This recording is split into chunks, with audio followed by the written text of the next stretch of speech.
Buenas, ¿cómo están? Bienvenidos, preparados para empezar un nuevo vivo. Vamos a estar charlando con Ignacio Ascensión, así es el nombre de su cuenta también en Instagram. Y, y bueno, conversando un poquito fundamentalmente desde su mirada, desde su visión. Él tiene una formación original desde la psicología y él se define como un investigador de la condición humana. Y está claro que en este momento eh, la condición humana está cambiando, hay demasiados cambios, demasiadas condiciones cambiantes, ¿no? Entonces, bueno, vamos a charlar un poco y ver cuál es el enfoque al que vamos a llegar sobre los temas que se vayan dando, porque la verdad que no charlamos sobre ningún tema en particular. Pero bueno, ahí lo veo que ingresa Ignacio, así que vamos a mandar la invitación. Ahí te voy a mandar la invitación. Bueno, bienvenidos a todos los que se van sumando, los que van a ir viendo esta charla después. Por supuesto que la vamos a compartir. Y la idea de esto es ir generando un poquito más de conciencia, ¿no? De por lo menos tener una visión lo más amplia posible y, y poder sentirnos dueños de nuestras decisiones. Y para eso tenemos que replantear a ver qué es lo que sentimos, qué es lo que nos pasa, desde dónde hemos elegido hasta ahora. Hola Silvi. Eh, Así que bueno, vamos a ir viendo. Bueno, ¿cómo estás? Bien, Marcelo, un gusto recibir esta propuesta, como la otra vez, que fue todo muy espontáneo y estuvo muy bueno.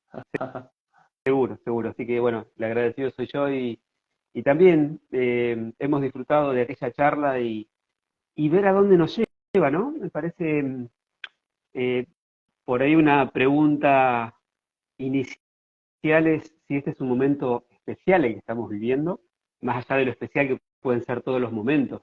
Eh, si este momento desde lo evolutivo, desde lo colectivo, tiene algo de distinto desde tu criterio a otros momentos. O si simplemente todos los momentos son iguales y cada uno lo va viviendo desde su psique, desde su construcción. La diferencia que veo es que la gente que intentó vivir por fuera de un ganar-ganar, que siempre la existió, se acarameló demasiado en esta época y entonces mucha gente que iba a tardar más tiempo en empezarse a preguntar ciertas cosas abrió los ojos, ¿no? Em, Pienso que el que vive enojado, indignado, alerta, paranoico, todavía no salió, no empezó ese proceso del despertar.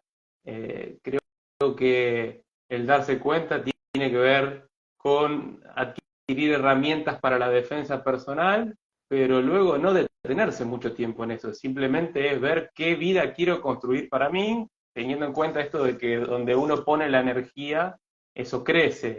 Entonces, ver más peligros de los que en realidad podrían afectarme no me conviene, ¿no? Es simplemente lo justo como para saber dónde tengo que defenderme, nada más que eso, ¿no?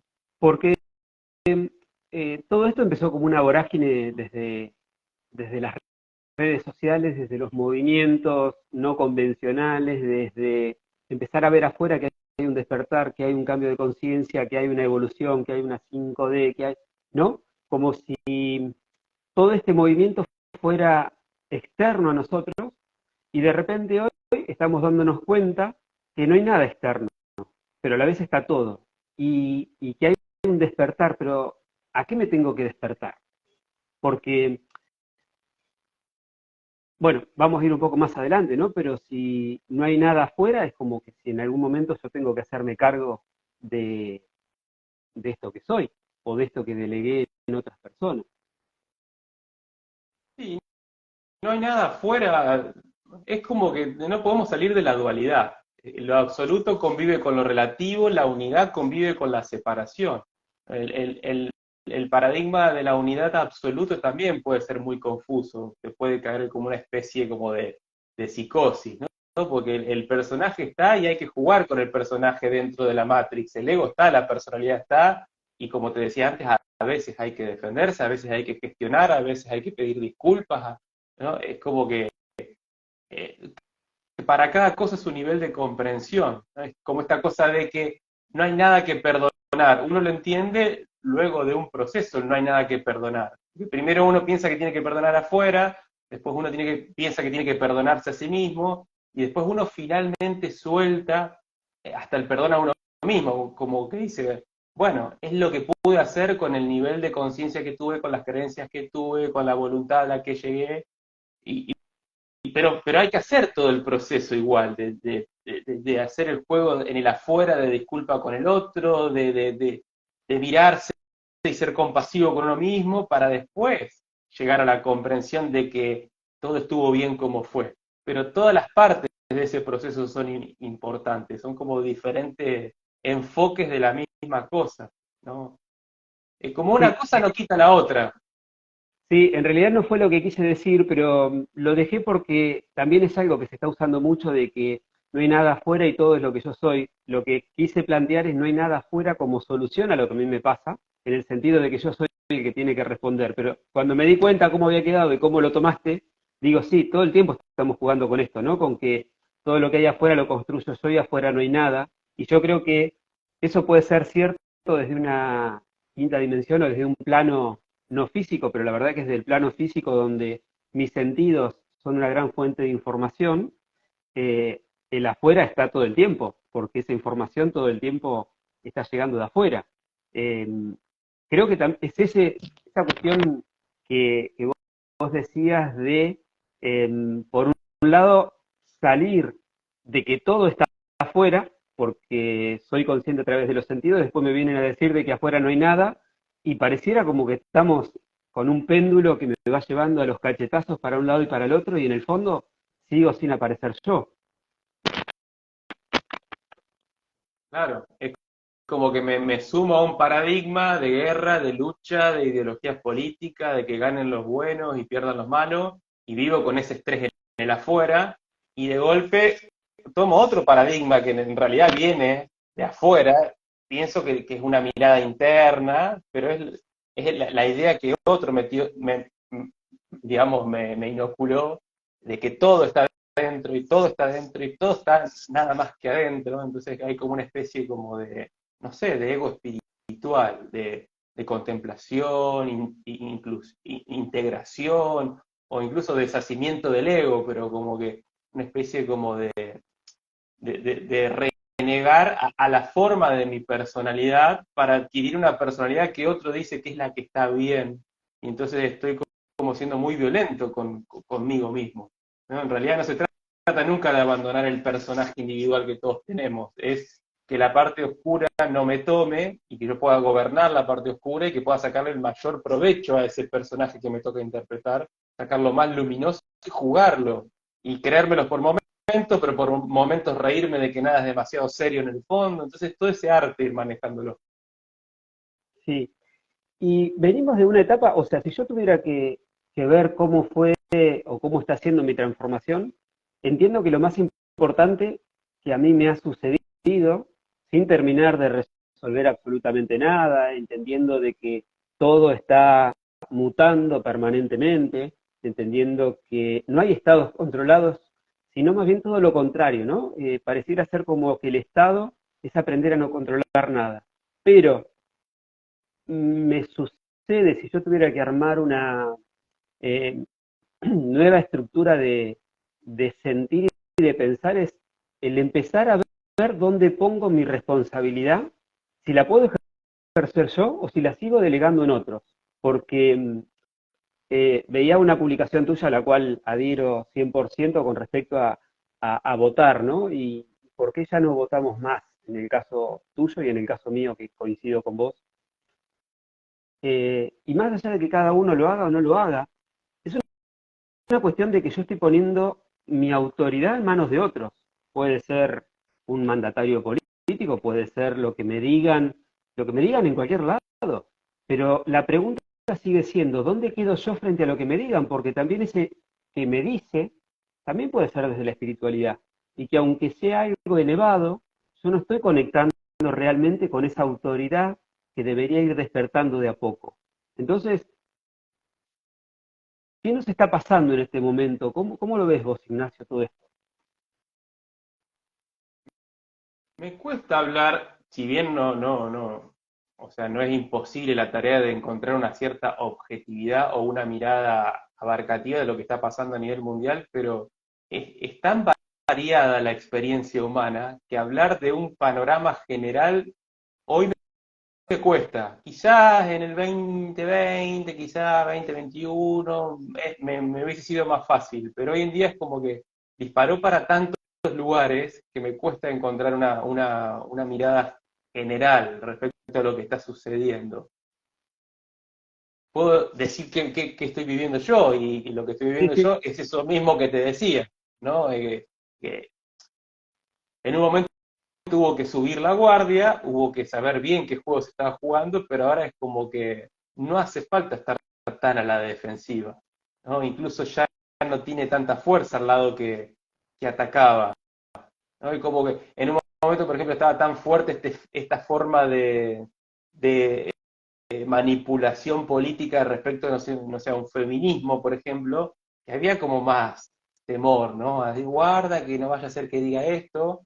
O sea, algunos no nos callamos nunca, pero había como más temor. Y ahora, esa fuerza que tenía esa ideología hace 3, 4, 5, 6, 7 años atrás, ya no tiene tanta fuerza. O sea, se acaramelaron tanto, como con esto de los virus y qué sé yo, y que hay una enfermedad que viene a matar, ¿no? Se acaramelaron tanto con esto de que había un, un sexo que era más víctima que el otro y había otro que era más victimario que el otro por naturaleza, que quedó en evidencia, y entonces ahora no hace falta todo el tiempo mostrar la incoherencia o lo ilógico de esa cosa de que hay un sexo que es más puro, sensible y víctima, y el otro que es que tiende más a la psicopatía o al abuso, ¿no? Es tan evidente que ya no hay que aclararlo tanto.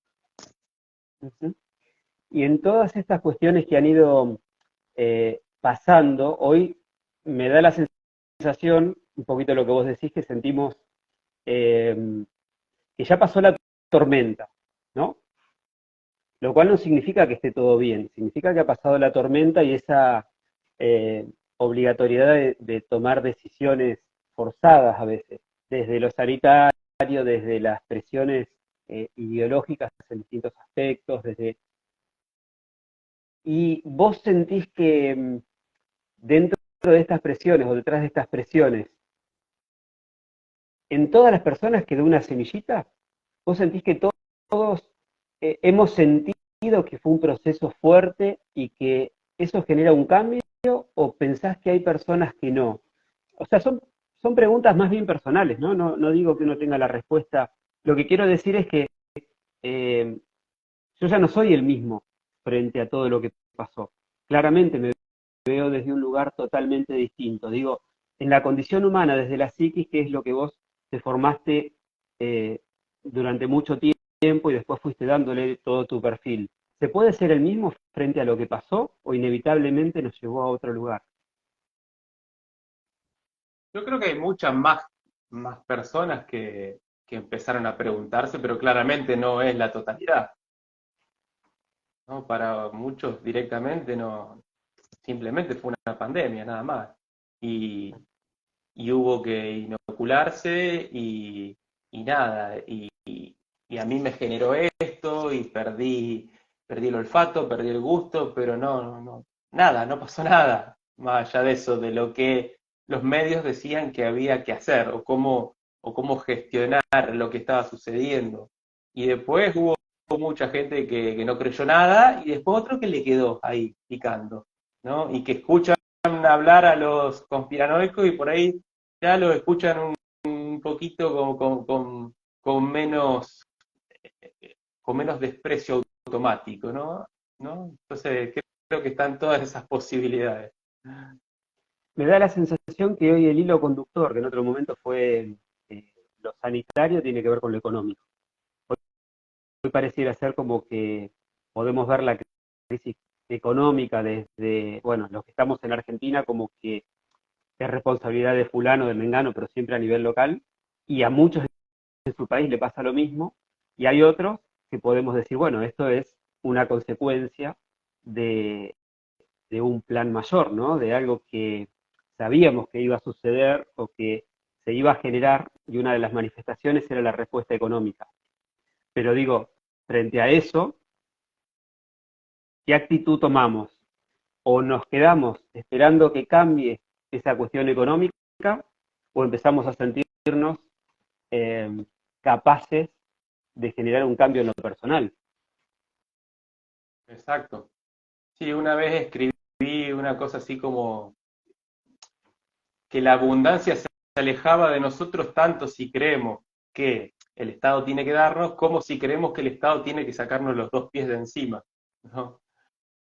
Porque si pienso que tiene que darme, ya está. O sea, la categoría que me puse a mí inconscientemente es que estoy desvalido, que necesito, que soy una víctima y que nunca voy a poder solo. Y si pienso que tiene que quitarme los dos pies de encima, de vuelta, es como que hice un decreto de que no me va a ir bien hasta que no venga un estado tan, mm, tan saqueador, ¿no? Y en realidad es como que digo, por un lado sí, tengo que aprender estrategias de cómo defenderme, pero mi mayor abundancia viene de conectarme con mi potencial, de entregarlo como un manantial que emana así a borbotones y que no para, ¿no? Y que en algún punto esa energía que uno da vuelve y saber que yo tengo un potencial es lo que me da abundancia económica. Y que si me concentro mucho más en eso, voy a sobrevivir mucho mejor económicamente. Me va a ir mucho mejor económicamente cuando me enfoco en cómo le soluciono la vida a la gente, cómo le doy un servicio útil, cómo embellezco su vida un poco más de lo que ya tiene la vida de la gente, ¿no? Y eso en sí mismo trae dinero, quizás no mañana, pero pasado o un poco más allá me trae el dinero, ¿no? En cambio, si yo Pero estoy entendiendo, todo el tiempo esperando que llegue alguien a darme la comida en la boca, o si estoy todo el tiempo esperando que se vaya este que me quita la comida de la boca, me estoy empobreciendo automáticamente. claro, pero entendiendo, veo yo la diferencia desde lo que conecta con mi propósito, y ya lo más importante es mi propósito, o lo que me da como remuneración emocional, energética, espiritual, y lo que me deja al final del día, y no lo económico.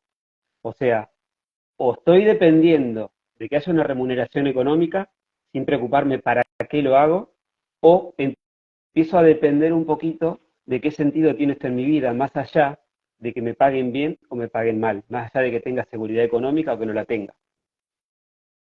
Sí, exactamente. Cuando suelto la urgencia económica y me concentro en ese dar, y pienso que si me muriera mañana no pasa nada porque estaba en coherencia, eso mismo hace que yo esté como mucho más suelto, eso mismo hace que la gente sienta que está recibiendo algo de mí, porque estoy ahí como un toro que va hacia adelante y da, y eso mismo hace que en algún momento retorne como dinero, más allá de que a veces el juego hay que jugarlo, como digo, ¿no? Que a veces hay que poner un precio, ¿no? Porque a veces esto de, bueno, yo estoy con mi propósito, no me importa más que el propósito, puede mezclarse con una idea buenista socialista de que Conformista. la ayuda, sí, o conformista, o que la ayuda debe hacerse de corazón y no se debe cobrar por eso, pero resulta que después la estoy pasando mal porque a nivel económico estoy con lo justo y tengo goteras y tengo esto y tengo lo, no, pero yo soy bueno y doy de corazón y soy abundante y me siento abundante, pero en el fondo la estoy pasando mal, ¿no? Entonces todo un juego que uno tiene que hacer. Es como que por una parte hay que soltar ese beneficio inmediato, pero por otros momentos hay que poner un precio, hay que poner reglas de trabajo, hay que dejar claras cuáles son las condiciones de trabajo. Claro, después dentro de ese marco doy lo máximo de mí, no especulo, no lo estiro en el tiempo, no te retengo, ¿no? Cuando tengo que dar doy lo máximo de mí, ¿no? Pero cuando tengo que poner reglas también pongo reglas. Es que en el fondo, cuando yo te escucho, me da la sensación, Ignacio, de que de lo único que estamos hablando es de nuestra energía. Si yo pongo mi energía en un trabajo que tiene que ver con una oficina, que no tiene nada que ver con la satisfacción de mi presente, simplemente es porque tengo miedo del futuro, entonces eso me hace estar un poco más tranquilo, esa energía perdida. Pero si yo pongo mi energía en algo que tampoco me remunera económicamente, esa energía tampoco está siendo coherente y está generando abundancia. porque en definitiva es poder vivir dignamente y poder sentirme, eh, digamos, satisfecho con lo que estoy haciendo y que la vida también me muestre esa satisfacción, ¿no? Sí, sí, así es, ¿no? Son las dos cosas, ¿no? Es el dar fruto y el recibir fruto. O sea, tener los dos canales abiertos. Cuando doy, doy lo máximo y cuando espero, espero lo máximo.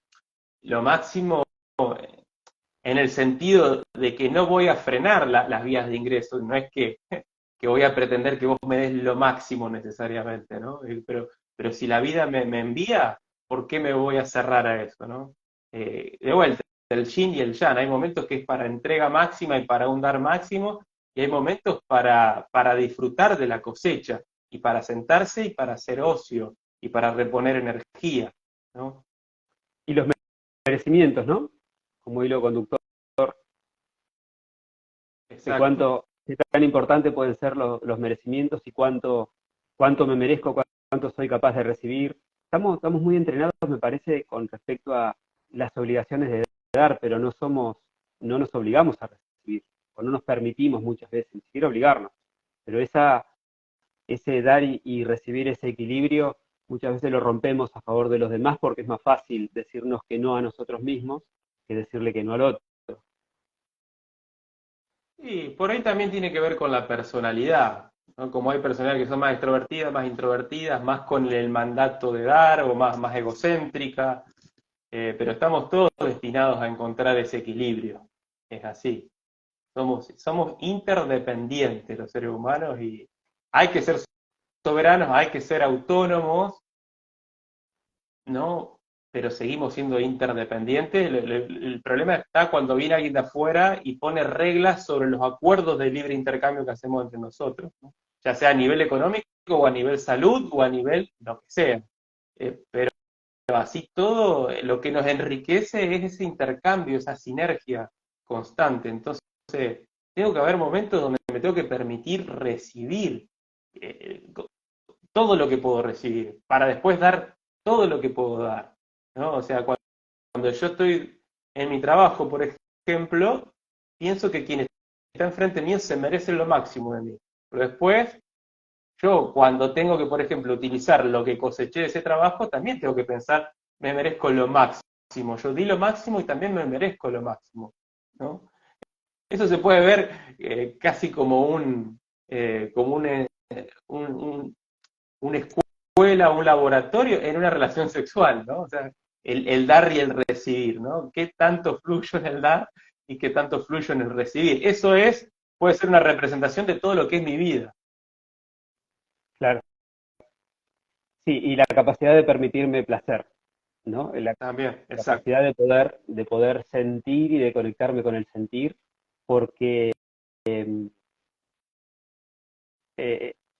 digo, esto también uno lo podría ver como el funcionamiento orgánico que tienen cada una de las células, ¿no? Hemos hablado muchas veces de que en realidad somos como un organismo y que lamentablemente nos sentimos separados del otro, como si el afuera fuera totalmente ajeno a nosotros.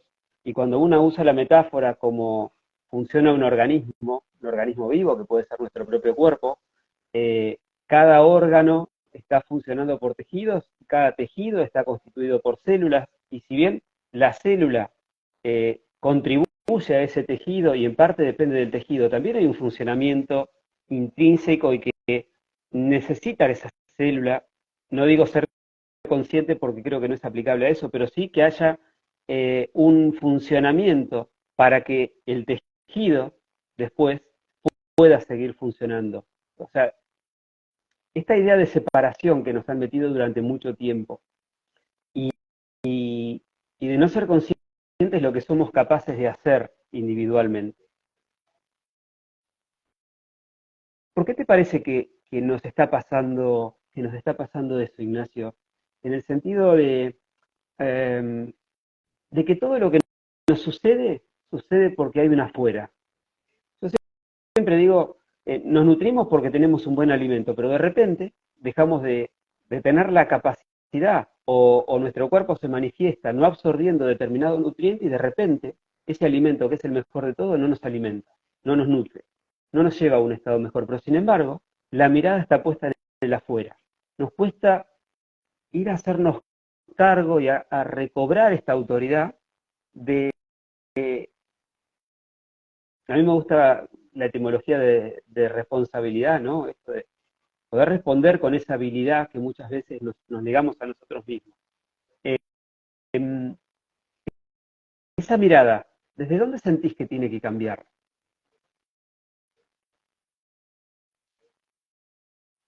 De que es más fácil salir de la zona de confort y recibir los frutos que implica salir de esa pereza, que quedarse instalados en esa zona de confort que te va matando de a poco, ¿no?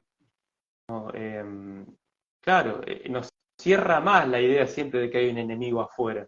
Un enemigo afuera a nivel político, un patógeno, una bacteria, un virus, nos cierra más, pero en el fondo sabemos que nos estamos autoengañando, ¿no? En el fondo sabemos que...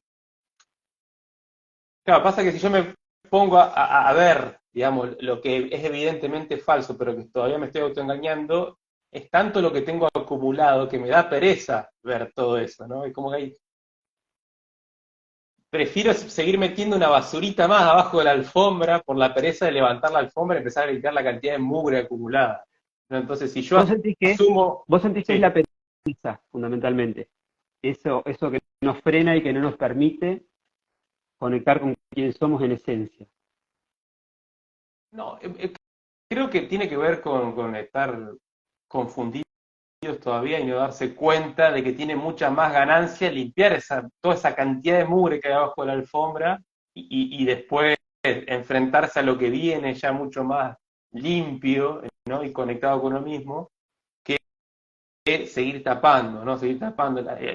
Mucha gente piensa todavía que es más negocio seguir tapando, ¿no? No se da cuenta de que eso es una muerte en vida, es ser un zombie en vida, ¿no? Y yo prefiero que duela lo que tenga que doler y después levantarme renovado, ¿no? Y hay mucha gente que todavía no llega a esa comprensión. Sí, claro. Eh, escuché y fui armando y fui leyendo, y hoy creo que es así, de que el gran desafío que tenemos como seres humanos evolucionando en este plano es unir tres visiones de nosotros mismos. Por un lado, la que eh, yo creí que era, o creo que fui, o creo que soy, otra quien realmente soy, y otra es la que los demás creen que yo soy, ¿no? Si pudiéramos unificar esas tres imágenes y transformarlas en una sola, yo creo que sería todo mucho más sencillo, ¿no? En cuanto a gasto de energía, en cuanto a eh, nada, creo que es un estado pleno de coherencia. Y en eso creo que tiene un papel muy importante el ego, que también es una palabra que me gustaría que la definas desde tu óptica, porque se habla muchísimo del ego, ¿no?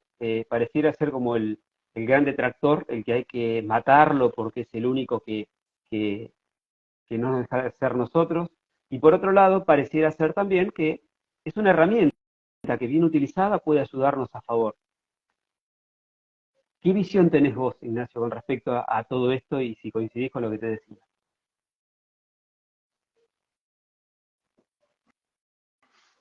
Son como diferentes niveles, ¿no? Uno es quién soy en cuanto al personaje público, otro es quién soy, cómo me veo más íntimamente, y otro es quién soy más allá de lo que vi siempre íntimamente de mí, quién soy en este momento, en este preciso momento, más allá, una vez escribí una cosa así como que la práctica espiritual más poderosa de todas, o más fundamental de todas, es preguntarse quién soy yo en este momento, más allá del cúmulo de ideas identitarias que acumulé a lo largo de mi vida.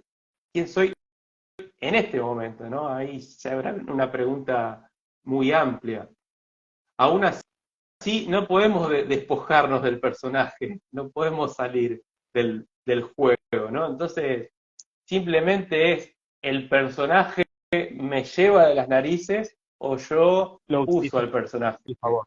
El otro día escuchaba a una chica que habla del enneagrama, una española, y usaba la imagen, la metáfora de que hay muchos que critican critican el eneagrama o los eneatipos, que es mentira, y esas personas paradójicamente terminan siendo en la imagen de un jinete arriba de un caballo, la que el caballo lo lleva para todos lados, ¿no? Y el que dice, bueno, sin volver a una religión lo del eneagrama, pero el que dice, hay un ego y hay que verlo, y hay que estar atento para que no nos lleve a lo más oscuro, para que no nos lleve al precipicio, esa persona es la que mueve su personalidad, la que es el jinete que mueve a su personalidad, ¿no? Pero el caballo va a estar debajo siempre nuestro. La pregunta es si estamos en el lugar de jinetes o no. Esa sería la cuestión.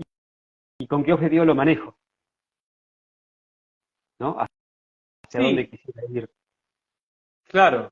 Eh, sí.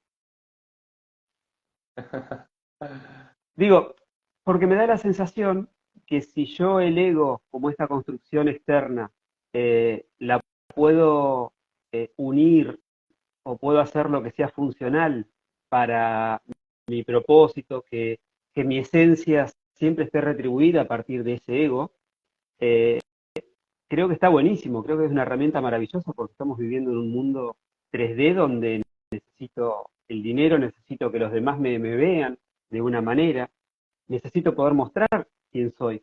Ahora, me parece que son dos formas distintas. Si yo a través del ego, de esa imagen externa, estoy llenando de cosas y dando una imagen que yo no soy, a que si yo puedo mostrar esa imagen funcional a lo que es mi esencia. Digo, no llenar los vacíos desde comprar, tener y hacer, sino que yo pueda sentir más allá de mi ego qué es lo que me está faltando, desde dónde me está doliendo, qué me pasa cuando me emociono, qué me pasa cuando siento lo que no me gusta. Y ahí tal vez es donde ya no tiramos más la basurita abajo de la alfombra, como vos decías, y podemos vernos a nosotros en el espejo con la almohada de una forma más amorosa.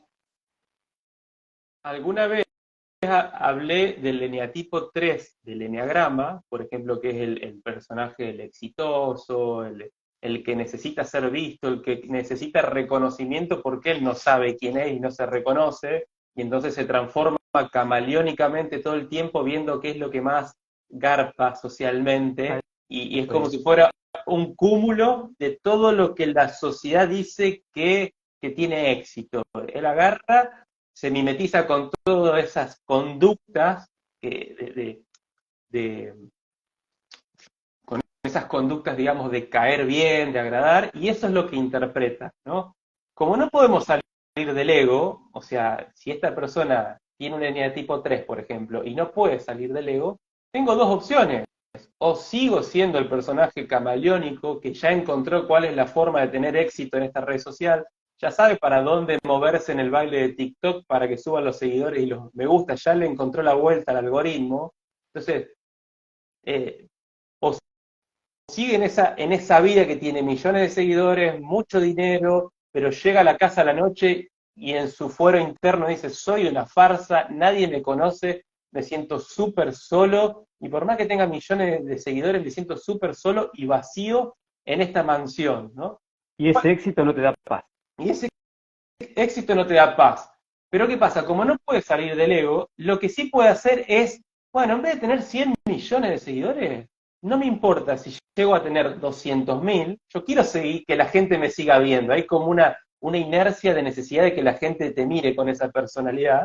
Entonces, bueno, pero prefiero que 200.000 me conozcan por lo que de verdad soy y que pueda ser un ejemplo e inspiración para los demás, para que ellos encuentren su verdad y comuniquen su verdad, que tener 100 millones de seguidores que tienen una vida vacía, que hoy me siguen a mí y mañana me detestan y siguen a otro que está de moda, ¿no? Entonces, sigo teniendo la necesidad de que me miren, pero ese a cualquier precio no lo vivo más, nunca más el a cualquier precio, ¿no? Entonces, así con todas las personalidades, ¿no? Sí, claro, claro. Sí, porque ese vacío a la larga va a terminar doliendo. Tengas mucho afuera o no tengas nada. Lo que pasa es que muchas veces creo que termina confundiendo el hecho de tener tan resuelto desde la mirada del otro y no tenerlo resuelto desde la mirada propia. Entonces, qué tan importante es la mirada propia para no depender tanto de la mirada del otro. Sí, es súper importante, súper importante. O sea, me gusta poner como ejemplos, no sé, a un Freddie Mercury en una época donde la homosexualidad era mucho más denostada que hoy. Hoy no es denostada, y si alguien la señala queda él como ridículo, ¿no? Después podemos cuestionar si la transexualidad es un delirio porque es violencia contra el propio organismo, ¿no? Pero la homosexualidad, o sea, dentro del porcentaje de seres humanos es un porcentaje menor, sí, porque parece que la heterosexualidad tiene que estar para que se reproduzca la especie, pero está y no es antinatural y no es nada. Pero digo, en esa época se señalaba mucho más que hoy, ¿no? Y él llegó a donde llegó, y muchos hombres heterosexuales que a lo mejor en el grupo de amigos se reían de la homosexualidad, iban a sus recitales, cantaban sus canciones, ¿no? Entonces el amor propio trasciende la crítica social, la supuesta discriminación, o no sé, o ves un Diego Peretti, por ejemplo, que tiene una nariz por fuera del promedio en tamaño. En algún momento ¿alguien puede llegar a pensar que el tipo es desagradable por tener una nariz por fuera del promedio? No.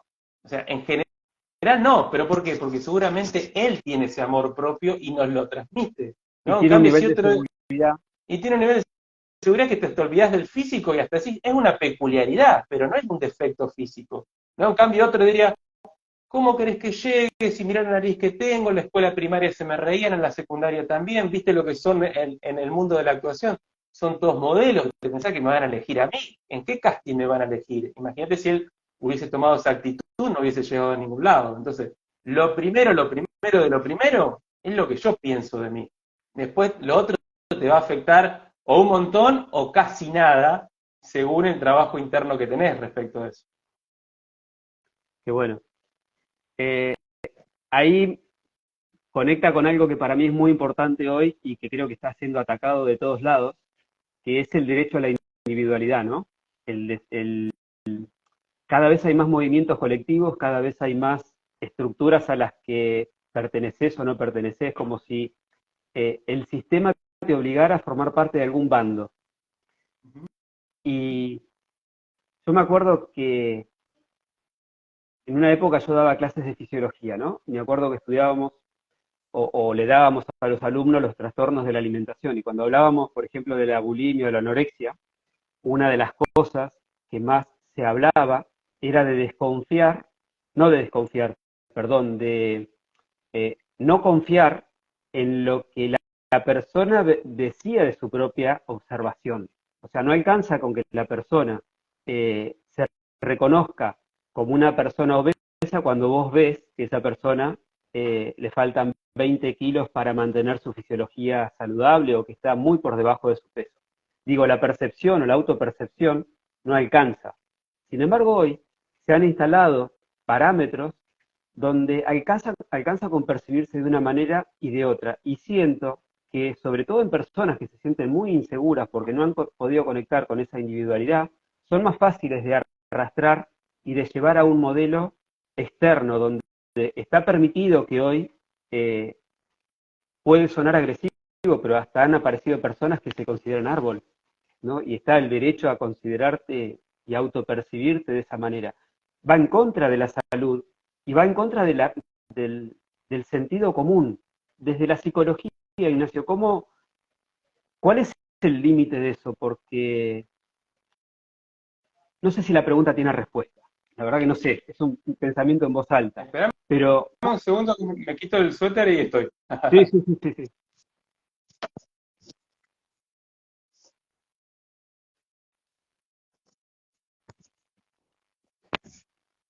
Sí, creo que hay un argumento que tienen, digamos, como para decir, por ejemplo, que para el cambio de sexo sí tiene sentido, porque hay como un cerebro que se asemeja más al de la mujer, o sea, tienen su argumento. Yo no lo termino de ver. O sea, porque si vos argumentás que puedes ser una mujer, puedes sentirte un niño, un anciano, un superhéroe, te podés sentir un ciudadano estadounidense, entonces a mí no me quitan de este país porque yo soy estadounidense, o por poner cualquier ejemplo, ¿no? Eh, Después en el fuero interno, ¿no? Está lo energético, está lo espiritual, está el si venimos de otras vidas, está el si... Yo, por ejemplo, siempre me sentí todo, me sentí un niño, me sentí un adolescente, me sentí joven, me sentí viejo, ¿no? Por ejemplo, tengo toda esa cosa dentro, ¿no? Ahora, socialmente hay que jugar el rol, y tengo un nombre y un apellido, que no me lo creo como mi identidad completa. Yo soy más que mi nombre y apellido, pero te toca jugar tu nombre y apellido, te toca jugar tu sexo, te toca jugar tu edad, ¿no? Es infinito el lugar donde puedo caer respecto a la creatividad si quiero victimizarme, ¿no? O sea, por cualquier cosa me puedo llegar a victimizar, ¿no? Pero los demás no tienen derecho a, a dejar de vivir para acompañar mi sentimiento de victimismo crónico. Porque además todos tenemos historias, dolores, pasado, todos los seres humanos, ¿no? Entonces, pero bueno, creo que el cambio tiene que ver cuando te das cuenta, como lo de la alfombra, ¿no? La metáfora de meter la basura bajo la alfombra. Cuando te trae mucho más perjuicio que beneficio, ese estado de victimismo crónico, porque te trae un beneficio muy a corto plazo, pero a mediano y largo plazo perdés, perdés, perdés, perdés, hasta que no te das cuenta de que con la responsabilidad individual terminás ganando mucho más en promedio, vas a seguir en ese estado y no se puede hacer mucho para quitarte de ese lugar cuando te estableciste en ese lugar y no querés salir de ese lugar, ¿no? Ujú.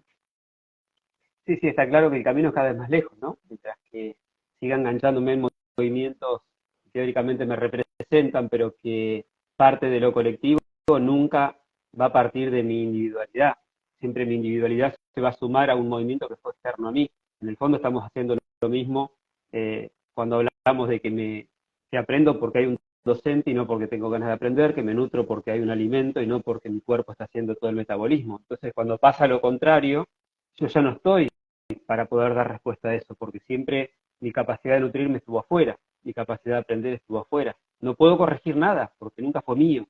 Me parece, me apena por ahí eso, pero bueno, en algún punto entiendo de que nadie está fuera de donde tiene que estar, ¿no? Cada uno aprende desde su experiencia y tal vez desde ese momento, muchos pueden aprender a darse valor eh, a quienes somos realmente y a quienes hemos venido a descubrir, porque creo que en el fondo se trata de eso, ¿no? A ser mejores con nosotros mismos.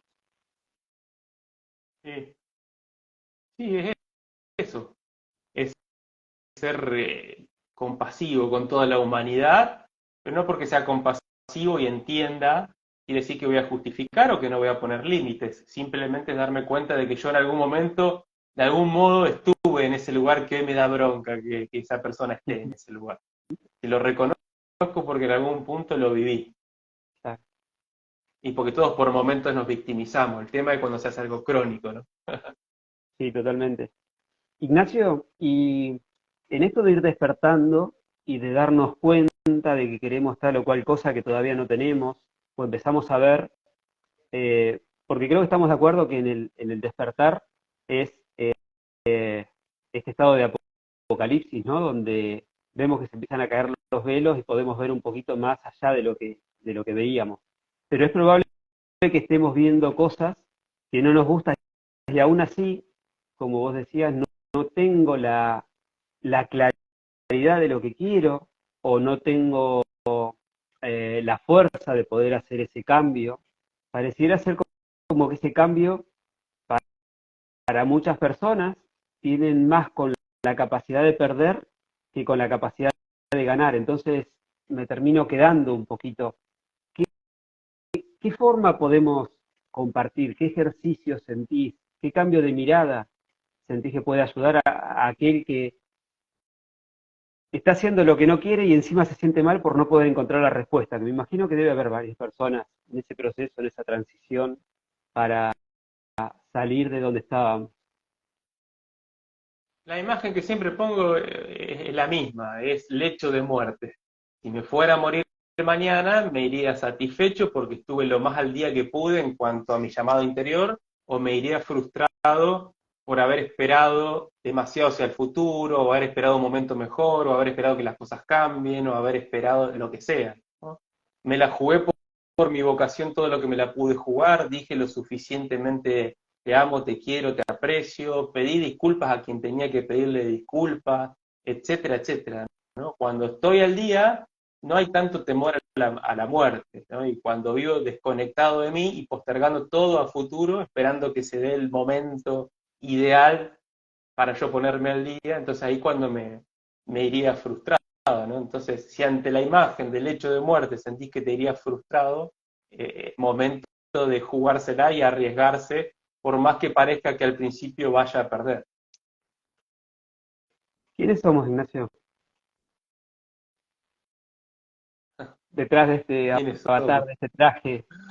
¿Quién fuiste descubriendo, por lo menos, o con qué ideologías sintonizás más de nuestra existencia, ¿no? ¿Quién sentís que es Ignacio? ¿Quién soy yo? ¿Qué estamos haciendo acá? ¿Para qué?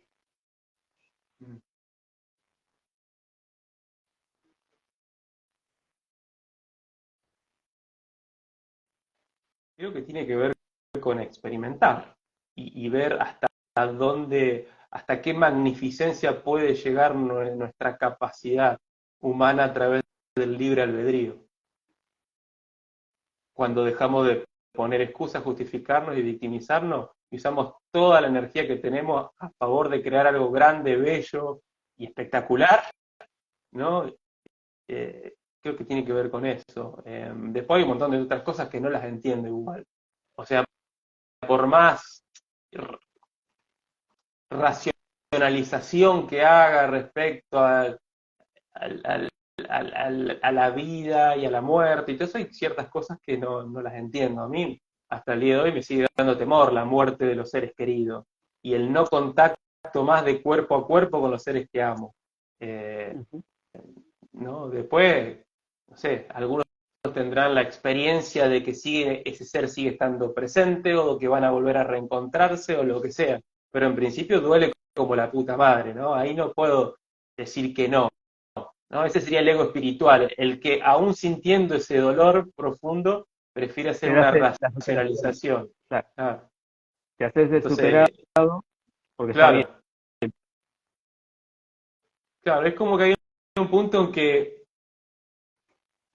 en que para vivir lo mejor que se puede vivir en esta experiencia también hay que entregarse a la vulnerabilidad y a un cierto caos, ¿no? Y, y a sentir lo más doloroso, ¿no? Como para después también sentir con esos poros abiertos lo más magnífico de esta vida.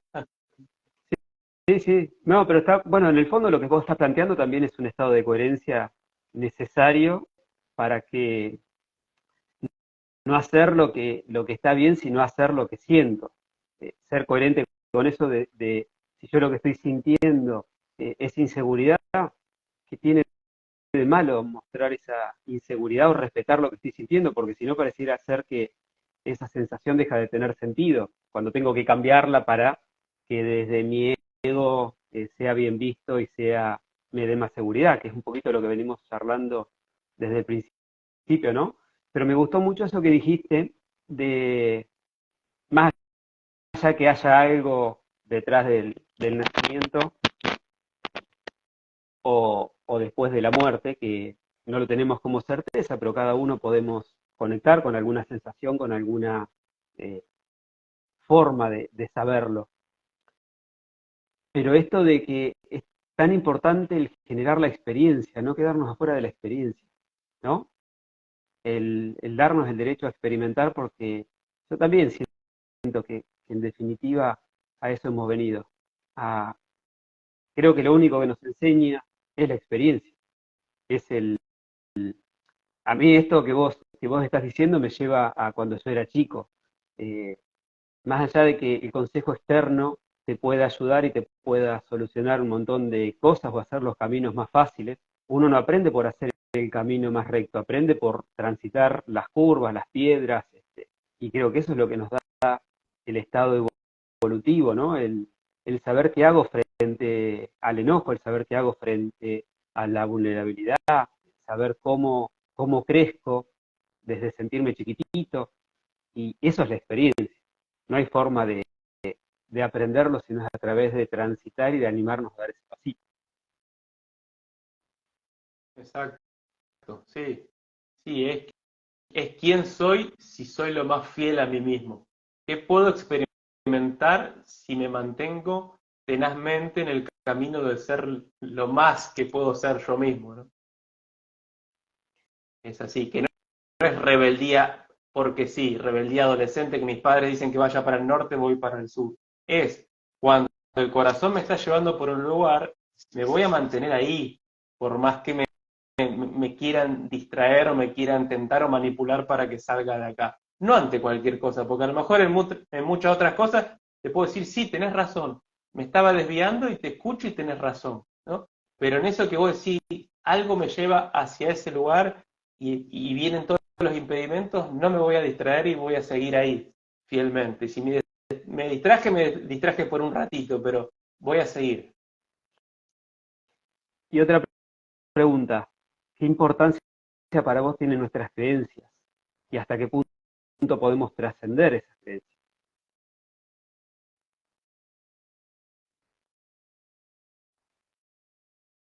¿Qué importancia tienen nuestras creencias? ¿Hasta qué punto podemos trascenderlas?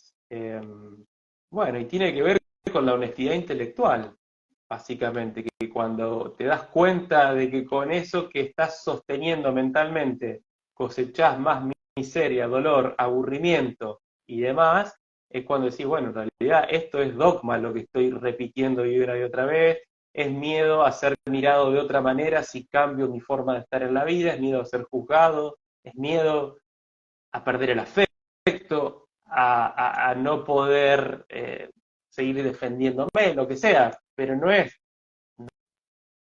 algo que yo considere como una experiencia real, simplemente es un dogma que estoy sosteniendo y estoy teniendo mucho más prejuicios que otra cosa por sostener ese dogma, ¿no? Entonces, quizás todo se experimente como una creencia, no podamos salir de la creencia, pero hay algunas creencias que están totalmente desconectadas de quiénes somos y hay otras que están mucho más cercanas a quiénes somos.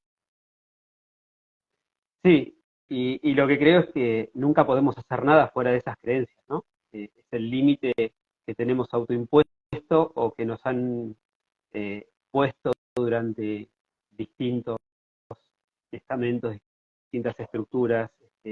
Eh, Creo que nunca puedo, por eso la similitud también de creer y crear, ¿no? Es difícil crear algo si antes lo creo posible. Eh, Me da la sensación que tenemos el derecho, tenemos que darnos el permiso de ir un poquito más allá de eso que de eso que somos, o que creemos que somos en definitiva, porque creo que ahí es donde está el permiso para poder avanzar y para poder hacer algo nuevo.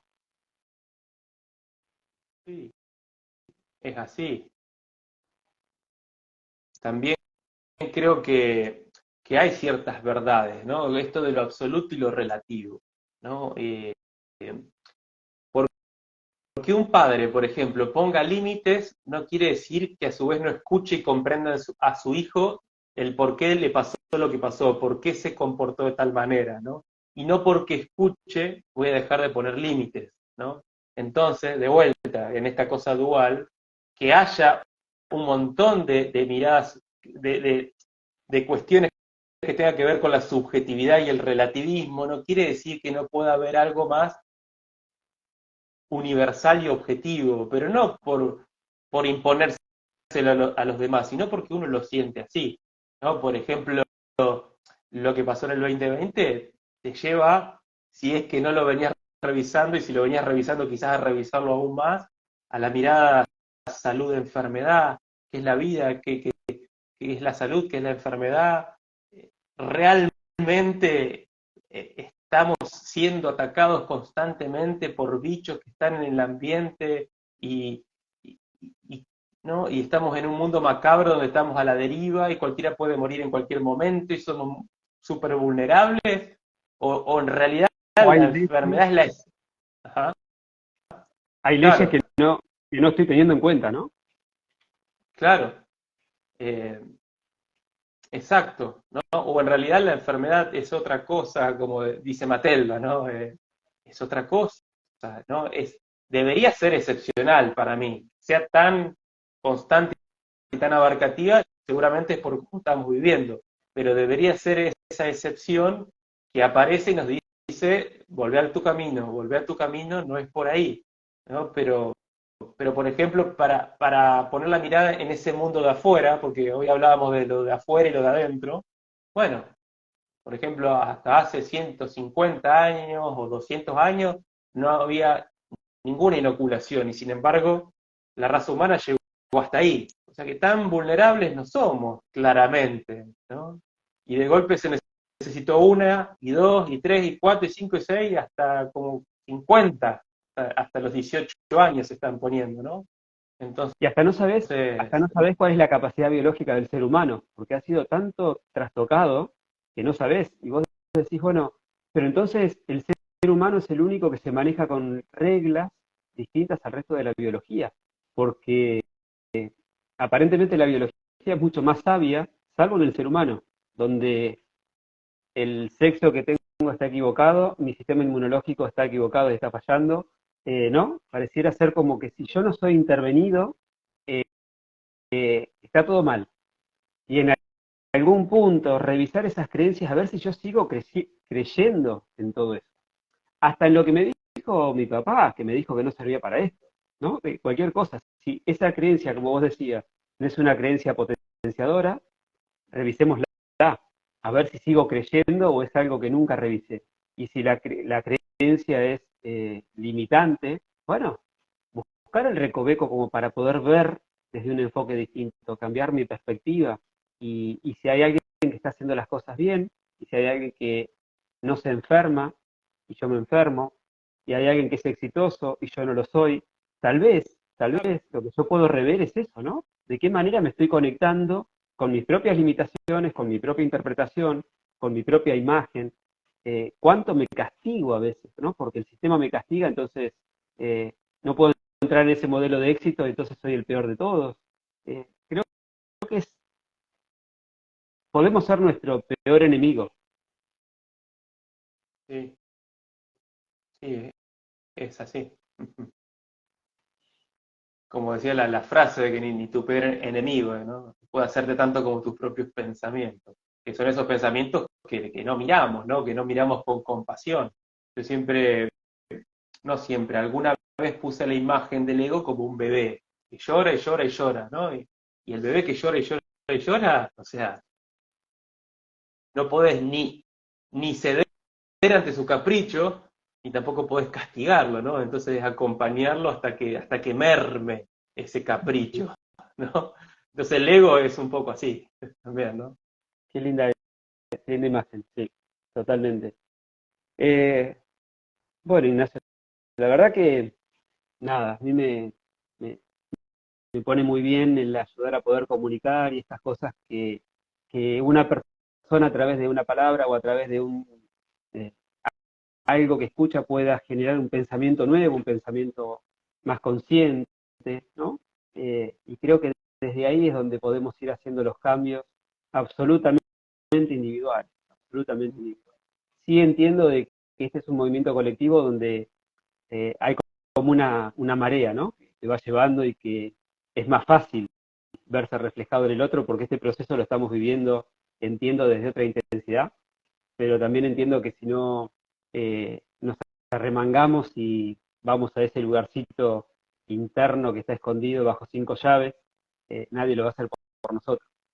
Y, y ser prioritarios en nuestras vidas, creo que es algo que desde la falsa visión del ego nos han dicho de que no podemos pensar en nosotros porque hay que pensar en el otro, y la verdad es que nadie piensa por mí, y nadie sabe lo que a mí me pasa, ¿no? Todo el mundo interpretará lo que soy capaz de mostrar y no podrá ver lo que soy capaz de ocultar. Entonces, ese, ese acto de sinceridad creo que es una gran responsabilidad que la podemos transformar en experiencia, como vos decías recién, y vivir desde un lugar más consciente, más coherente, más honesto hacia nosotros mismos, y que el camino que estemos eligiendo no dependa tanto de la suerte, sino de las elecciones de todos los días. Sí, hay como una, o sea, no podemos zafar, digamos, como somos gregarios, no podemos zafar de ir juntándonos, pero hay una diferencia entre el colectivismo, donde es pecado pensar por fuera de la manada distinto, y hay hasta como un castigo o una amenaza por pensar distinto. Tenés que pensar cómo piensa todo este bloque, o si no, ya no estás con nosotros, ¿no? Y otra cosa es la tribu que se va armando con personas. Dicen, ahí hay uno que piensa por sí mismo, qué bueno, vamos a hablar con el que piensa por sí mismo, porque yo también pienso por mí mismo, ¿no? Y en ese intercambio nos enriquecemos, pero no tenemos que pensar exactamente igual. Simplemente es como que, wow, esta persona prendió su luz interna y qué contagioso y qué inspirador es rodearse de estas personas, ¿no? Y vamos a seguir intercambiando porque puedo ser más yo mismo y la otra persona puede ser más ella misma, y así sucesivamente, ¿no? Gracias, querido. Un gusto escucharte y compartirte, como siempre. A vos, Marcelo, un gusto. Y nos veremos en Un alguna abrazo, próxima. un abrazo para Un todos. abrazo. Todos muy bien. Chao, chao.